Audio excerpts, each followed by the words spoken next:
Hey guys, and thank you for joining. Today I'm working in my basement because I'm making a couple of arrows for a friend of mine, and he has a compound bow which is really strong. So I have chosen these arrows for him. These are the gold tip traditional with a spine of 400, so it's rather stiff, and they are also pretty heavy with a GPI of 9.3, but that's okay because he has a really strong compound bow and they are just perfect for him. And the arrows are already cut off to a length of 30 inches, which is the perfect length for him. And I've done that by using this hacksaw here. And when you're cutting off arrows, you really have to be careful, and you have to taper off the area that you want to cut off first, because otherwise, if you're cutting the arrow like this, it might break. But that's not the topic of today. Today I want to show you a really important trick which I've learned. So sometimes when you're shooting arrows into harder targets, like for example, let's say you shoot into wooden frames of targets by accident, and sometimes it happens that when you pull out the arrow that the tip will come out and then you don't have a tip anymore, and that really sucks. So these here are carbon arrows. I want to clarify that because actually they look like wood, but they are not. It's carbon, and I think carbon is the best material for an arrow that you can get. And next here we have aluminum inserts, and those go into the front hole of the arrow. All right. So to prevent the tip coming out of your arrow, I've learned two tricks. Alright, so after cutting off the arrows, you will have a little bit of dust inside of the arrows, so make sure that you get everything out of the arrow. And then what you want to do is you want to take some kind of small object, like a small pencil or this small brush here, and then you take a little bit of sandpaper and you wrap this sandpaper very tightly around the brush. And because the surface inside of these arrows is very smooth, you don't want that actually, because then the glue doesn't hold. So you want to roughen up the inner surface of the tube, of the shaft. So basically you just stick your sandpaper into the shaft and then you rotate it a little bit, like so. And this will roughen up the inside of the shaft, and then your insert will stick better to the shaft. So basically we are creating more friction. So we are doing this to every arrow. Make sure that you do enough of rotations. Okay, now very important, next you want to take this cotton pad, cotton ear thing, and you want to dip it into ethanol. And now you want to clean out the arrows. This is important so that you don't have any residue, dust, or even fat, some oils, which would be very bad for the glue as well. Alright, so as you can see, there was still a lot of dirt inside of the arrows. Now we are going to wait a little bit until this is dry, and then we are going to glue the inserts into the shafts. Okay, before we glue anything in, I want to discuss the shape of the aluminum inserts. So here I have two different ones, and this here is the original gold tip standard 0.246 inch insert. I think that's the best insert on the market actually. And here I have a cheaper one, and you can see if you're looking on the surface that this aluminum insert, it has more grooves. And this is actually better because then you can fill more glue into the grooves here. So if you have an aluminum insert which is pretty flat like this one, here it has a couple of grooves but not really deep, then you won't have much space for your glue, and that's a bad thing. So if you can, choose an insert which has a lot of grooves, because this will create more friction. The next thing is you have to choose an insert which is appropriate in size, because when it's too small, no matter what you do, it will come out too easily. Now, what glue should you use to glue in the inserts? Well, I had really good experiences with hot glue, but this only works together with bigger grooves.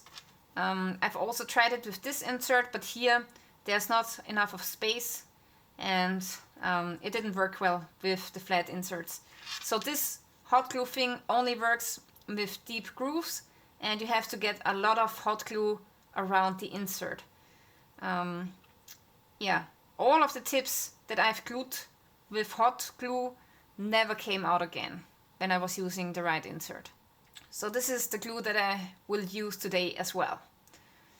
The other thing that you can use is super glue, but not all of the super glues work the best. This here is an Austrian brand which works pretty well, but super glue is more brittle than hot glue, and you have to imagine that every time you hit a target, there will be a little bit of vibration inside of the arrow, and every vibration will loosen up the glue. And if you have a super glue which has a very hard consistency when it's hardened out, then you have the chance that after a couple of shots the glue will break, and then the insert and the tip come out, which is a nuisance and which is unnecessary. So I'm a big fan of hot glue because it is more soft, and therefore it can take more vibration. Here I want to show you an arrow which I've shot for about 10 years, and the insert never came out of the shaft. Okay, these are the tips that I want to use, but for gluing in I recommend that you take an old tip that you don't need anymore, because it's getting heated up, which can, mess up the heat treatment of the tip, and also it will get messed up by the glue a little bit. So I'm taking this tip instead, and then I screw out the old tip, and after that I put in the new one. Okay, so now I screw in the tip into the insert, and then I'm taking my lighter and I heat up the hot glue here, and now I apply the hot glue to the insert.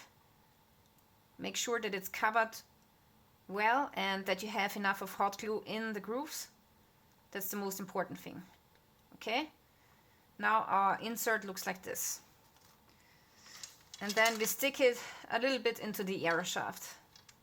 Next, you want to take your arrow and push it against the side of the working bench, and then you heat up the tip. You never want to heat up the aluminium insert, that's important. And you apply a little bit of pressure against the tip.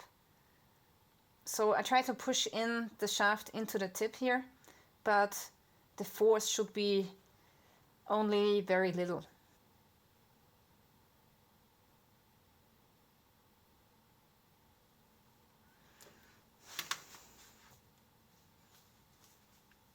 Okay, now I'm cleaning off the arrow,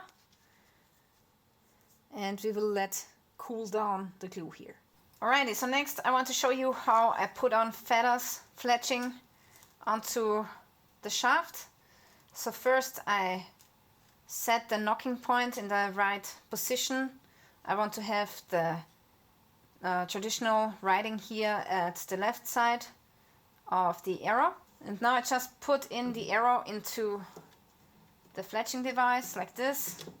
And then I'm taking my fletching device here and I put in the fletching like so. Next, I recommend that you take some super glue, which is a little bit high in viscosity, otherwise it's going to run all over your shaft, which is ugly. So make sure that you get a super glue which is not as runny as a nose. And then you just put on the feather like so. Press it onto the shaft, and that's it. Okay, after you have done the fletching, you should cover this part here where the fletching starts, otherwise you will have your feathers coming off here.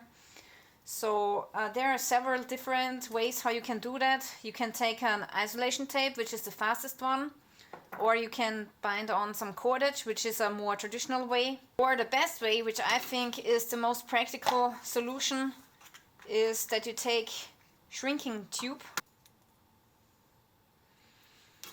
Okay, this is my shrinking tube.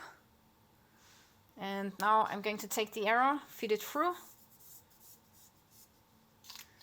I put it over the veins, or in this case, fletching, about halfway. And then I shrink it.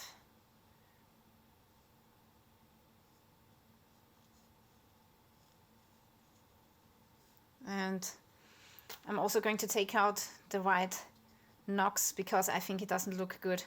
I'm going to use a different color. I'm going to use an orange knock. And these you never want to glue in. That's important that you don't glue in the knocks. Otherwise you would have a safety problem, so the knock can break. And in such a situation it would be better that the knock falls out of the shaft rather than breaking. Okay, before we end the video, I want to show you one more thing, which is this here. This is a protective cap for the backhand of the arrow, and you put this over the shaft. Make sure that you get the right diameter. So here we have 7.6 millimeters of diameter. Okay, now I have put on a protective cap which comes before the knock, and this will keep the arrow from splitting lengthwise. So sometimes it happens when you're shooting a stone by accident or a harder object that the shaft rips lengthwise, and then you basically cannot use the arrow anymore. And to avoid that, you can put on protective caps at the end of the arrow, and also you could use them before the tip. So if you want to have extra protection, you can do so. Alright guys, this is how I make my arrows, and this is what I've learned in 15 or 16 years of archery experience. And I really wish that I had known this before, because it would have saved me a lot of tips and fletching and everything. So I'm really glad that I could share my experience with you guys. And if you liked the video, make sure that you subscribe to my channel. Thank you for watching, and stay tuned till next time.